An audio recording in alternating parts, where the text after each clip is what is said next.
વડ સસરાએ આગ્રહ કરતા તેજપાલનો હાથ પકડ્યો અને તે જોઈ તેજપાલ ગભરાઈને કમરમાંથી કટાર કાઢીને ખેંચતા વડ સસરાને કટાર મારી દીધી અને આખા પાટણમાં હાહાકાર મચી ગયો અને ચાવડા રાજાના સૈનિકોએ તેજપાલને ઘેરી લીધો અને જેવા તેને મારવાનો પ્રયત્ન કરવા લાગ્યા ત્યાં ચાવડા રાજા બોલી ઉઠ્યા કે એને ન મારશો, કારણ કે તે એક સ્ત્રી છે અને સ્ત્રી હત્યાનું પાપ આપણે લેવું નથી.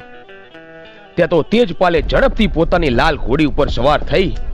અને ઘોડીની લગામ ખેંચી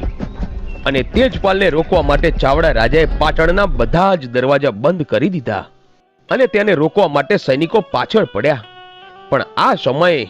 તેજપાલે પાટણનો દરવાજો ખુદાવીને ઘોડી લઈ દક્ષિણ દિશામાં આવેલા જંગલ તરફ આગળ વધ્યો અને આ વખતે તેજપાલની સાથે એક કૂતરી પણ પાછળ પાછળ દોડતી આવતી હતી. ચૈત્ર મહિનાના